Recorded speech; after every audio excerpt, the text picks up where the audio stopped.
এজন্য আল্লাহ রাব্বুল আলামিন বলেছেন ওয়ামা আরসালনাকা ইল্লা রাহমাতাল লিল আলামিন। নবী হে, আপনি হচ্ছেন তামাম মাখলুকের জন্য রহমত। একটা পোকার জন্য রহমত, একটা গাছের পাতার জন্য রহমত। ঠিক কিনা বলেন? বালাগাল উলা বিকামালিহি কাশাফাদ দুজা বিজামালিহি হাসুনাত জামিউ খাসালিহি সাল্লু আলাইহি। আল্লাহ রাব্বুল ইজ্জত ওয়াল জালালের দরবারে শুকরিয়া আদায় করছি যে মহান আল্লাহ তাবারক ওয়া তাআলা জুমার সালাত আদায় করার উদ্দেশ্যে সকলের আগে আলোচনায় আমাদেরকে অংশগ্রহণ করার তৌফিক দান করলেন, সুস্থতার জীবন দান করলেন। শুকরিয়া আদায় করছি, সকলে পড়ছি আলহামদুলিল্লাহ। সম্মানিত মুসল্লিয়ান ইকরাম, আপনারা নিশ্চয়ই অবগত আছেন যে ভারতের উগ্র হিন্দুবাদীরা রাসূলুল্লাহ সাল্লাল্লাহু আলাইহি সাল্লামের শান মান নিয়ে আজে বাজে মন্তব্য করেছে। সোশ্যাল মিডিয়াতে এটা ছড়িয়ে পড়েছে এবং বিজেপির একজন নেতা তিনি বলেছেন যে মুসলমানদেরকে প্রয়োজনে মসজিদে ঢুকে ঢুকে হত্যা করা হবে। নাউজুবিল্লাহ মিন যালিক। এই কঠিন পরিস্থিতির মধ্যে আমরা সময় অতিক্রম করছি। আজকে ইনশাল্লাহ আমরা 1:15 মধ্যেই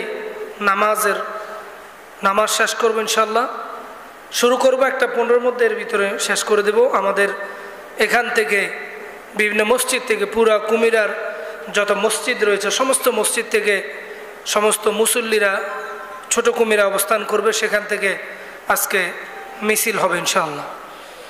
তো আপনারা সবাই অংশগ্রহণ করবেন। আসুন আমরা আলোচনায় চলে যাই। কোরআনুল কারীমের সূরা আস-সফ এর 10 নম্বর আয়াত থেকে আপনাদের সামনে ইনশাআল্লাহ কথা বলবো।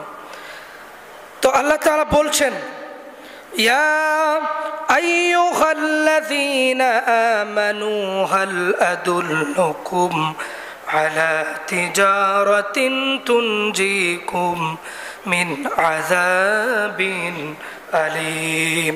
আল্লাহ তাআলা বলছেন, ইয়া আইয়ুহাল্লাযীনা আমানু, ওহে তোমরা যারা ঈমান এনেছো শোনো। আমরা কি সবাই ঈমান এনেছি? কথা বলেন, আমরা কি ঈমান এনেছি? আমরা আল্লাহর উপরে ঈমান এনেছি কিনা? যারা ঈমান এনেছে শোনো, আল্লাহ তাআলা বলছেন, হাল আদুল্লুকুম, আমি কি তোমাদেরকে বলবো এমন একটা আলা তিজারা, এমন একটা ব্যবসার কথা আমি কি তোমাদেরকে বলবো যে ব্যবসাটা তোমরা যদি করতে পারো, তুনজিকুম মিন আযাবিন আলীম, তাহলে তোমরা কঠিন আযাব থেকে বেঁচে যাবা। সুবহানাল্লাহ। আল্লাহর আযাব থেকে আমরা বাঁচতে চাই কি চাই না? যদি চাই, আল্লাহ তাআলা বলছেন আমার সাথে তোমাদের একটা ব্যবসা চলবে, এই ব্যবসাটা যদি তোমরা করতে পারো তাহলে আযাব থেকে তোমাদেরকে বাঁচিয়ে দিবে। আমরা সবাই ব্যবসা করতে চাই। ব্যবসা স্বাধীন একটা পুঁজি খাটাইয়া ইনকাম করার একটা মাধ্যম। এই জন্য আল্লাহ তাআলা জানেন যে মানুষেরা ব্যবসা করতে খুব আগ্রহ, ব্যবসা করতে চায়। সেজন্য আল্লাহ তাআলা কোরআনের আয়াতে বলছেন, আলা তিজারা, এমন একটা ব্যবসা তোমরা আমার সাথে করো, যে ব্যবসাটা যদি তোমরা করতে পারো তাহলে আমি আল্লাহ কিয়ামতের দিন জাহান্নামের আযাব থেকে তোমাদেরকে মুক্তি দান করব। সুবহানাল্লাহ। পরবর্তী আয়াতে আল্লাহ তাআলা বলেন ব্যবসাটা কি? তুমিনুনা বিল্লাহি ওয়া রাসূলিহি ওয়া তুজাহিদুনা ফি সাবিলিল্লাহি বিআমওয়ালিকুম ওয়া আনফুসিকুম যালিকুম খায়রুল লাকুম ইন কুনতুম তা'লামুন। আল্লাহ রাব্বুল আলামিন বলেন সেই ব্যবসাটা হলো, 1 নাম্বার হচ্ছে তুমিনুনা বিল্লাহ, তোমরা আল্লাহর উপর ঈমান আনবে। কার উপরে? আল্লাহর উপরে ঈমান আনবে, আল্লাহকে রব বলে স্বীকার করবে, রবের রুবুবিয়তের স্বীকৃতি দেবে। 2 নাম্বার হচ্ছে ও রাসূলিহি, রাসূলের উপর ঈমান আনবে। রাসূল সাল্লাল্লাহু আলাইহি সাল্লাম যা বলেছেন প্রত্যেকটা কাজ করবে, যেটা থেকে নিষেধ করেছেন সেটা থেকে বিরত থাকবে, আল্লাহ তাআলা বলেন। আর 3 নাম্বার হচ্ছে ওয়াতুজাহিদুনা ফি সাবিলিল্লাহ, আল্লাহর রাস্তায় জিহাদ করবে। এই 3টা ব্যবসা, 3টা হচ্ছে মূলধন। 3টা কি মূলধন? একটা হচ্ছে আল্লাহর উপরে ঈমান, 2 নম্বর হচ্ছে রাসূলের প্রতি বিশ্বাস ঈমান, 3 নম্বর হচ্ছে সদা সর্বদা জিহাদ চলবে কার পথে? আরো জোরে বলেন কার পথে? এই আল্লাহর পথে যদি জিহাদ করতে পারেন, আল্লাহর উপর ঈমান আনতে পারেন, রাসূলের উপর ঈমান আনতে পারেন, আল্লাহ তাআলা বলেন তুনজিকুম মিন আযাবিন আলীম, আমি আল্লাহ তোমাদেরকে জাহান্নামের আযাব থেকে বাঁচাইয়া দিব। সুবহানাল্লাহ। আমার ভাইয়েরা, আল্লাহর উপর আমরা সবাই ঈমান এনেছি, আল্লাহকে রব বলে স্বীকার করেছি। ঈমান আনয়ন করার পরে 2 নম্বরের কাজ হচ্ছে তাগুতকে অস্বীকার করা। ঈমানের আরেকটা কাজ হচ্ছে তাগুতকে অস্বীকার করা। এই পৃথিবীতে যত নবী রাসূল এসেছেন সকলের দাওয়াতের সাথে সাথে বলেছেন আল্লাহর উপর ঈমান আনয়ন করার পরে 2 নম্বর কাজ হচ্ছে যারা এই জমিনে আল্লাহর বিধান বাস্তবায়ন করতে চায় না তাদেরকে অস্বীকার করতে হবে। তাদেরকে কি করতে হবে? বয়কট করতে হবে, অস্বীকার করতে হবে। তাদের সাথে কোনো সম্পর্ক রাখা যাবে না, ঠিক কিনা বলেন? যদি কোনো ব্যক্তি তাগুতের সাথে সম্পর্ক রাখে ওই ব্যক্তি ঈমানদার হতে পারবে না। ঈমানদার হতে পারবে না। এই জন্য আল্লাহ তাআলা বলেছেন 1 নম্বর হচ্ছে আমার উপর ঈমান, 2 নম্বর তাগুতের প্রতি অস্বীকার। তাগুতকে কোনো সাহায্য সহযোগিতা করা যাবে না, তাগুতের সাথে সম্পর্ক রাখা যাবে না। তারপর আল্লাহ তাআলা বলেন ওয়া রাসূলিহি, রাসূলের প্রতি ঈমান আনতে হবে, রাসূলের প্রতিটা সুন্নাহ প্রতিটা বিধান ফলো করতে হবে। এটা হচ্ছে ঈমানের দাবি, এটা ঈমানের দাবি। আপনি শুধু রসুল আমার ভালোবাসা, রসুল আমার আলোর আশা, রসুলই সব মানলেন, কিন্তু রাসূলুল্লাহ সাল্লাল্লাহু আলাইহি সাল্লাম যেই বিধান নিয়ে এই জমিনে এসেছেন সেই বিধান বাস্তবায়নে আপনার কোনো শ্রম নাই, কোনো প্রচেষ্টা নাই, এই ঈমান আপনার মুনাফিক ছাড়া কিছুই হতে পারে না, ঠিক কিনা বলে? আল্লাহ রাব্বুল আলামিন কোরআন কারিমে চমৎকার করে বলেছেন হুয়াল্লাযী আরসালা রাসূলাহু বিল হুদা ওয়া দীনিল হক লিইযহিরাহু আলাদ-দীনি কুল্লি ওয়া কাফা বিল্লাহি শাহীদা। আল্লাহ রাব্বুল আলামিন বলেন হুয়াল্লাযী আরসালা রাসূলাহু, আমি আমার রাসূলকে নাযিল করেছি, পাঠিয়েছি, বিল হুদা ওয়া দীনিল হক, হেদায়েত সহকারে উত্তম জীবন ব্যবস্থা দিয়া, কোরআন দিয়া আমি আমার রাসূলকে দুনিয়ায় পাঠিয়ে দিলাম।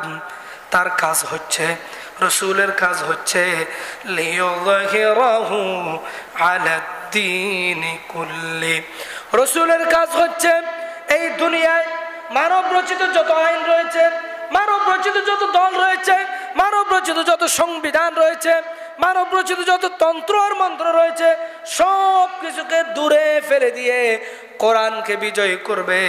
কোরআন দিয়ে দেশ চলবে, কোরআন দিয়ে সমাজ চলবে, কোরআন দিয়ে বিচার ফয়সালা চলবে, সমাজের সমস্ত কাজ চলবে কোরআন সুন্নাহ দিয়ে। এই জন্য আমি আমার হাবিবকে দুনিয়ায় পাঠিয়ে দিলাম। সুবহানাল্লাহ। দুনিয়ায় পাঠানোর উদ্দেশ্য হচ্ছে দিন হবে বিজয়। দিন হবে কি? সেই কোরআন দিয়ে আল্লাহর নবী মক্কা বিজয়ের পরে কোরআন দিয়ে সমাজ রাষ্ট্র পরিচালনা শুরু করলেন। দিকে দিকে ইসলামের বিজয় শুরু হয়ে গেল।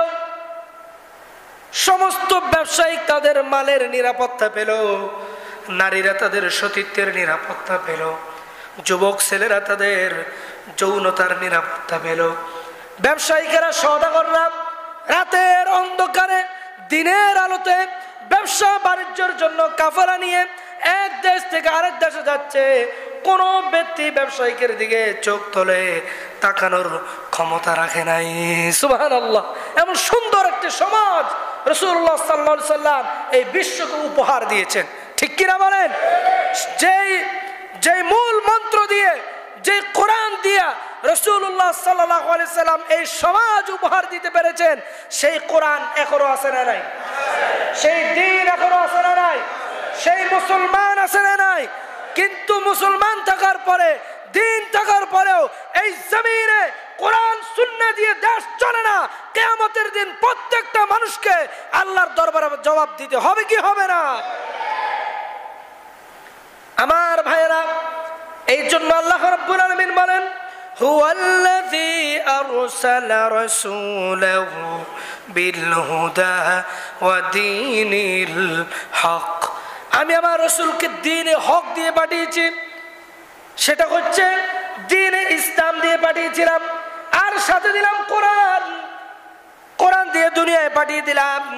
তিনি সমাজ রাষ্ট্র পরিচালনা করা শুরু করলেন, কিন্তু নাস্তিক মুরতাদদের এটা সহ্য হয় নাই। তারা আল্লাহর রাসূলের বিরুদ্ধে বিভিন্ন আজে বাজে মন্তব্য করা শুরু করলো। সেই মন্তব্য এখনো আছে না নাই? আমার ভাইরা খেয়াল করেন, যারা আল্লাহর নবীর বিরুদ্ধে আজে বাজে কথা বলবে, কোরআন সুন্নাহ মুওয়াফিক শরীয়তের বিধান হচ্ছে তাকে হত্যা করা। কি করা? ও আসতে বলছেন কি? ডরাইছেন নাকি? ভয় পাইছেন? যার জন্য তামাম মাখলুক সৃষ্টি, পৃথিবী সৃষ্টি, যার সাথে সরাসরি আল্লাহ তাকে রাসূল বানিয়ে পাঠিয়েছেন, সেই নবীর বিরুদ্ধে যে কথা বলবে এই জমিনে টিকে থাকার তার কোনো অধিকার নাই, ঠিক কিনা বলে? কোনো অধিকার নাই। এই জমিনে কোনো ব্যক্তি রাসূলুল্লাহকে নিয়ে বাজে মন্তব্য করে এই জমিনে এক মিনিটের জন্য দাঁড়িয়ে থাকার ক্ষমতা তার নাই। কারণ হচ্ছে রাসূলুল্লাহ সাল্লাল্লাহু আলাইহি সাল্লাম শুধু মুসলমানদের নবী নন, কোন এলাকার নবী নন, কোন দেশের নবী নয়, কোন গোত্রের নবী নয়, কোন ধর্মের নবী নয়। রাসূলুল্লাহ সাল্লাল্লাহু আলাইহি সাল্লাম হচ্ছে তামাম পৃথিবীর সমস্ত মানুষের জন্য রহমত, ঠিক কিনা বলেন? এই জন্য আল্লাহ রাব্বুল আলামিন বলেছেন, ওয়া মা আরসালনাকা ইল্লা রাহমাতাল লিল আলামিন। নবী হে, আপনি হচ্ছেন তামাম মাখলুকের জন্য রহমত। একটা পোকার জন্য রহমত, একটা গাছের পাতার জন্য রহমত, ঠিক কিনা বলেন? সাহাবী গাছের পাতা ছিঁড়ে ফেলেছে, রাসূলুল্লাহ সাল্লাল্লাহু আলাইহি সাল্লাম দেখেছেন, দেখে ওই সাহাবীর মাথার চুল ধরে টান দিলেন। সাহাবী বললেন, ইয়া রাসূলুল্লাহ, আমার মাথার চুল ধরে টান দিলেন কেন? আমি তো ব্যথা পেয়েছি। নবী করিম সাল্লাল্লাহু আলাইহি সাল্লাম বলেছেন, তুমি যে অযথা একটি গাছের পাতা ছিঁড়েছ, ওই গাছটাও ব্যথা পেয়েছে। অযথা গাছের পাতা ছিঁড়া যাবে না, কারণ গাছের পাতাগুলো পর্যন্ত আল্লাহর জিকির করে। সুবহানাল্লাহ। তাহলে গাছের জন্য রাসূলুল্লাহ রহমত কিনা? তামাম মাখলুকের জন্য রহমত। সেই নবীকে নিয়ে আজে বাজে মন্তব্য চলবে? আল্লাহ রাব্বুল আলামিন বলেছেন সূরা আহজাব আয়াত নম্বর 57, আল্লাহ তাআলা বলেন, ইন্নাল্লাযীনা ইউযুনাল্লাহা ওয়া রাসূলাহু লা'আনাহুমুল্লাহু ফিদ দুনিয়া ওয়াল আখিরা ওয়া আ'আদ্দা লাহুম আযাবাম মুহিনা। আল্লাহ তাআলা বলেন, যারা ইউযুনাল্লাহ ওয়া রাসূলাহু, আল্লাহ এবং রাসূলের বিরুদ্ধে যারা আজে বাজে মন্তব্য করবে, লাআনাহুমুল্লাহ, তার উপর আল্লাহর লানত। আল্লাহর কি? আল্লাহর অভিশাপ, তার উপর আল্লাহর লানত। শুধু লানত নয়, ফিদ দুনিয়া ওয়াল আখিরা, দুনিয়াও লানত, আখিরাতেও লানত। এই জন্য আমরা দেখেছি যারা আল্লাহর নবী নিয়ে আজে বাজে মন্তব্য করে, আল্লাহ তাআলা তাদেরকে দুনিয়ায় জিল্লতির জীবন দান করেন, ঠিক কিনা? জিল্লতি আর অপমানের জীবন তাদেরকে দান করেন। কাব বিন আশরাফ একজন বিখ্যাত কবি, রাসূলুল্লাহ সাল্লাল্লাহু আলাইহি সাল্লামের বিরুদ্ধে আজে বাজে কবিতা রচনা করত। নাউজুবিল্লাহ বলেন নাই? আরো জোরে বলেন নাউজুবিল্লাহ। কবিতা রচনা করত, আর মক্কার অলিতে গলিতে ঘুরে ঘুরে এই কবিতাগুলা মানুষের সামনে উপস্থাপন করত, মানুষকে শুনাইত। সাহাবায়ে কেরাম যখন হিজরত করে মক্কা থেকে মদিনায় চলে গেলেন, ওই কবি আশরাফ সেখান থেকে মদিনায় চলে গেলেন এবং রাসূলুল্লাহ সাল্লাল্লাহু আলাইহি সাল্লামের স্ত্রীদেরকে নিয়েও আজেবাজে কবিতা লিখত। রাসূলুল্লাহ সাল্লাল্লাহু আলাইহি সাল্লাম সাহাবায়ে কেরামদেরকে ডাক দিলেন, একটা টিম গঠন করে দিলেন আর টিমকে বলে দিলেন যে কবি আশরাফকে যেখানে পাবা সেখানে কতল করব। কে নির্দেশ দিলেন? রাসূলুল্লাহ সাল্লাল্লাহু আলাইহি সাল্লাম নির্দেশ দিলেন এবং সাহাবায়ে কেরামের টিম গিয়ে তাকে পেয়ে গেলেন মরু প্রান্তরে। সাহাবায়ে কেরামরা গিয়ে সেখানে তাকে কতল করে ফেললেন, হত্যা করে ফেললেন। রাসূলুল্লাহ সাল্লাল্লাহু আলাইহি সাল্লাম বলেছেন, যারা আল্লাহ এবং রাসূল নিয়ে, রাসূল সাল্লাল্লাহু আলাইহি সাল্লামের স্ত্রীদের সতীত্ব নিয়ে এই জমিনে যেই আজেবাজে মন্তব্য করবে তাকে হত্যা করা প্রত্যেকটা ঈমানদারের জন্য ফরজে আইন, তাকে হত্যা করতেই হবে, এটা শরীয়তের বিধান। এই ব্যাপারে সমস্ত মাযহাবের ইমাম, সমস্ত তরিকতের ইমাম, সারা দুনিয়ার সমস্ত মুফতি মুহাদ্দিস সব একমত, রাসূলুল্লাহ সাল্লাল্লাহু আলাইহি সাল্লামকে নিয়ে যেই বাজে মন্তব্য করবে তাকে কতল করা প্রত্যেকটা ঈমানদারের উপরে ফরজ আইন হয়ে যায়।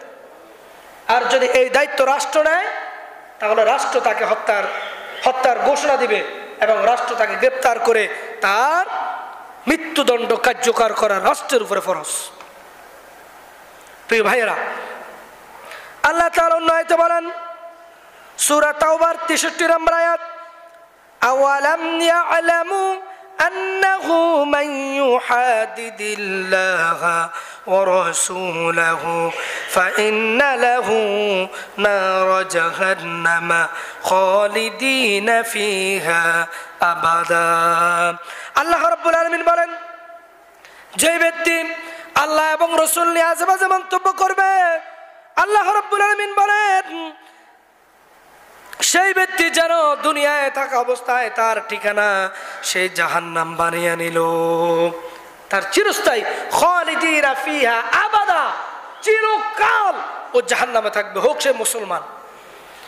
আমাদের দেশে গত সরকারের আমলে সরকারের লালিত পালিত কিছু নাস্তিক মুরতাদেরা আল্লাহ এবং রাসূল নিয়ে আজেবাজে মন্তব্য করেছে, ঠিক কিনা বলেন? আমরা দেখেছি শাহবাগে আসিফ মহিউদ্দিন সহ আরো কিছু নাস্তিকেরা, নাস্তিক ব্লগাররা শাহবাগে বসে বাংলাদেশের গুরুত্বপূর্ণ জায়গায় অবস্থান গ্রহণ করে তারা সেখানে বসে আল্লাহ রাসূলের বিরুদ্ধে আজেবাজে মন্তব্য করেছে, এমন স্ট্যাটাস দিয়েছে এই শাহবাগে যদি আল্লাহ নেমে আসে আল্লাহকেও তারা ফাঁসি দিয়ে দিবে। এইরকম আজেবাজে মন্তব্য করেছে, কিন্তু গত সরকার ওই ব্যক্তিদেরকে আইনের আওতায় আনে না। মুক্ত মঞ্চ, মুক্ত স্বাধীনতার নামে, মুক্ত চেতনার নামে আমাদের দেশ যেগুলো হচ্ছে, এই দেশ স্বাধীন হয়েছে, এই দেশ 1971 সালে স্বাধীন হয়েছে সংখ্যাগরিষ্ঠ মুসলমান থাকার পরে। এই দেশে এখন থেকে যে আজেবাজে আল্লাহ রাসূল নিয়ে মন্তব্য করবে ওকে এই জমিনে আর টিকে থাকতে দেওয়া হবে না, ঠিক কিনা বলে? কারণ এটা মুসলমানদের ঈমানি দায়িত্ব। তুমি তোমার ধর্ম পালন করো, আমরা বাধা দেব না। আমরা তোমাদের মন্দির পর্যন্ত পাহারা দিয়েছি, ঠিক কিনা বলেন? আমরা মন্দির পাহারা দিই নাই? আমরা তোমাদের মন্দির পাহারা দিয়েছি, ধর্মীয় উপাসনালয় পাহারা দিয়েছি। তোমরা নিজেরা নিজেদের হাতে মূর্তি নির্মাণ করো, ওই মূর্তি আবার টাকা দিয়ে কিনে নিয়ে ওই মূর্তির পূজা করো, আবার ওই মূর্তিকে পানির মধ্যে চেপে ধরে তোমরা নিজেরাই হত্যা করো, আবার নিজেরা কান্নাকাটি করো, তবুও আমরা এই সব ব্যাপারে কোনো কথা বলি না, ঠিক কিনা বলেন? তবু আমরা তোমাদের মূর্তিগুলা পাহারা দেই, কারণ তোমাদের ধর্মীয় আবেগ অনুভূতি আমাদেরকে ইসলাম শিখিয়েছেন কোনো ধর্মের উপরে আঘাত করা যাবে না, সেই জন্য আমরা কোনো আঘাত করি না। আমরা জানি তোমরা ইন্ডিয়া, তোমরা আমাদেরকে ভূখণ্ডের ভয় দেখাও, তোমাদের ভূখণ্ড বড় হতে পারে, তোমাদের দেশ বড় হতে পারে, তোমাদের জনসংখ্যা বড় হতে পারে, বেশি হতে পারে, এই জনসংখ্যা মুসলমানদের ঈমানের কাছে কিছুই না, ঠিক কিনা বলে? আমরা দেখিয়ে দিয়েছি বদরে 313 জন দিয়ে আমরা তোমাদের শত শত মাটির সাথে মিশিয়ে দিয়েছে, ঠিক কিনা বলে? সেই মুসলিম জাতি আমরা সংখ্যা দেখি না, আমরা ভূখণ্ড দেখি না, আমরা ঈমান দিয়ে তোমাদেরকে পরাজয় করব ইনশাআল্লাহ। তোমরা যে অবস্থা শুরু করেছো, তোমরা আমাদের বাবরি মসজিদ ভেঙে টুকরা টুকরা করেছো, সেই ইতিহাস আমরা ভুলি নাই, ঠিক কিনা বলেন? তোমরা আমাদের বাবরি মসজিদ ভেঙেছো, তোমরা মুসলমানদেরকে গরুর গোশত খাওয়ার অপরাধে জবাই করেছো, তোমরা মুসলমানদের মসজিদে ঢুকে ঢুকে মুসলমানদেরকে আক্রমণ করেছো।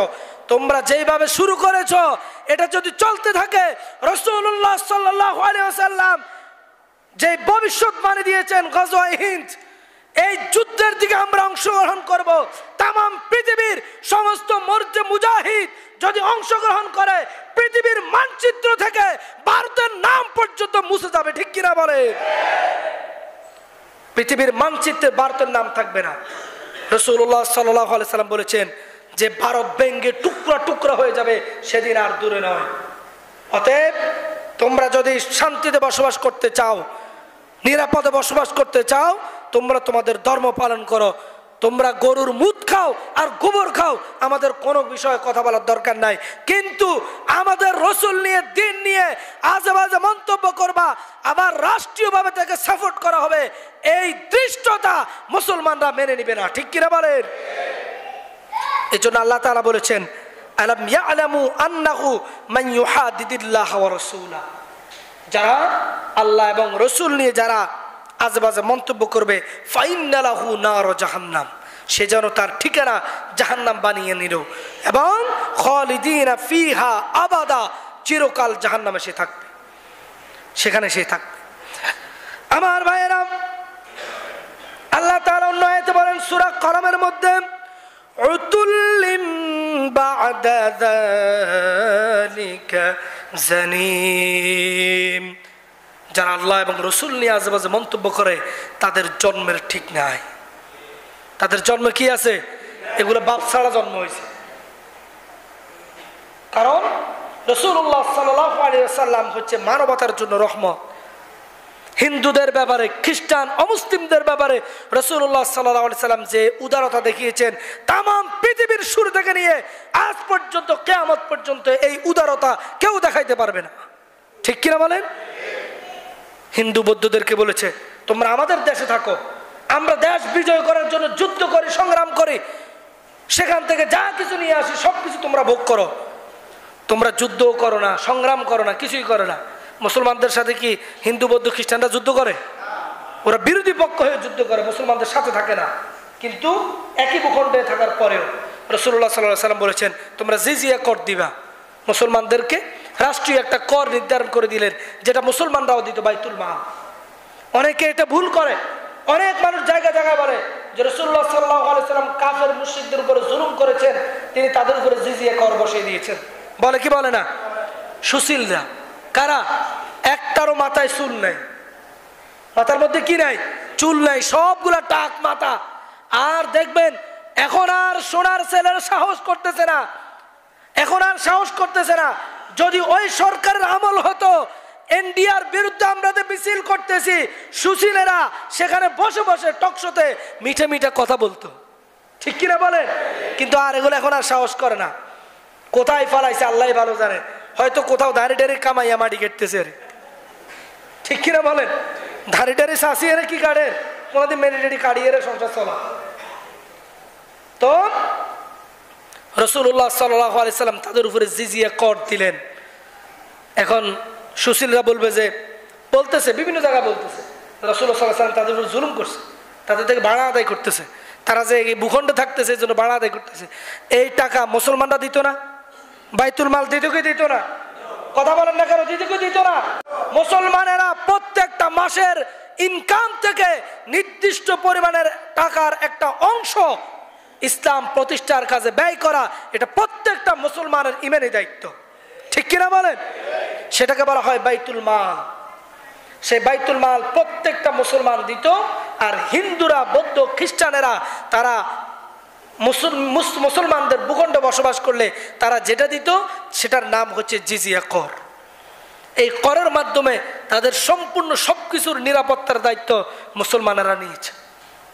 প্রিয় ভাইরা, এই জন্য বলি রাসূলুল্লাহ সাল্লাল্লাহু আলাইহি সাল্লাম কোন হিন্দু বৌদ্ধ খ্রিস্টানের উপর পর্যন্ত জুলুম করে নাই, অত্যাচার করে নাই, অবিচার করে নাই। এই জন্য রাসূলুল্লাহ সাল্লাল্লাহু আলাইহি সাল্লামকে ভালোবাসা, মুহাব্বত করা প্রত্যেকটা ঈমানদারের ঈমানি দায়িত্ব। আমরা ভালোবাসি কি ভালোবাসি না? কথা বলেন, ভালোবাসি কি ভালোবাসি না? হযরত ওমর রাদিয়াল্লাহু তাআলা রাসূলুল্লাহ সাল্লাল্লাহু আলাইহি সাল্লামের কাছে এসে বলে, ইয়া রাসূলুল্লাহ, আমি আপনাকে ভালোবাসি।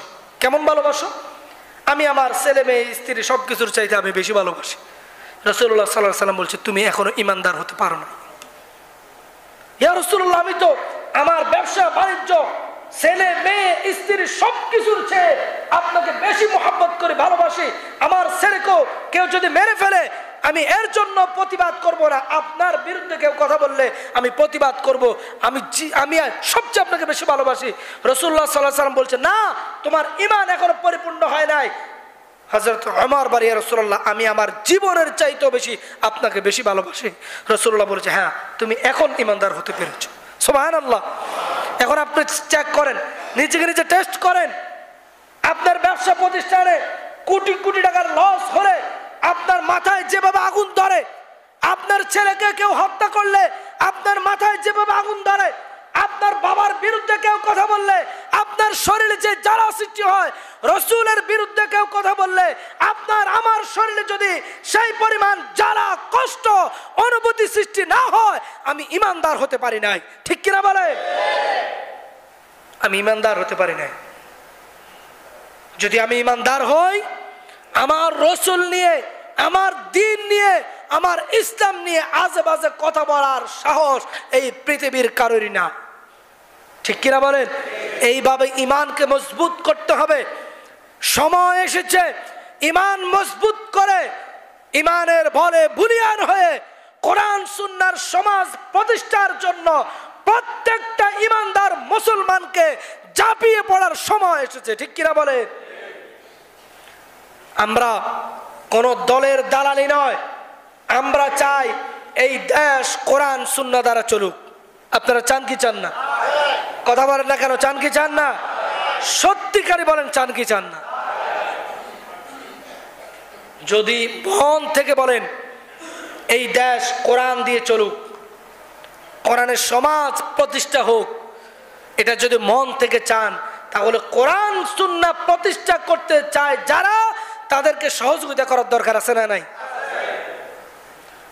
আপনি ঈমানদার হতে হলে অবশ্যই আপনার অন্তরের ভিতরে কোরআন সুন্নাহর প্রতিষ্ঠার চেতনা জ্বালা থাকতে হবে।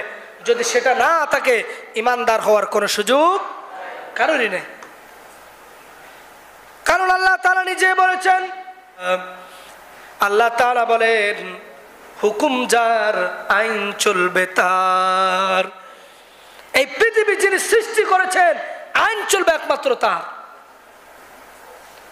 আল্লাহ তাআলা অন্য আয়াতে বলেন, আমি এই পৃথিবী সৃষ্টি করেছি মানবগুলো যেন হতাশ হয়ে না যায়, দিক বেদিক ছুটাছুটি না করে, তারা যেন সুন্দরভাবে সমাজে বসবাস করতে পারে।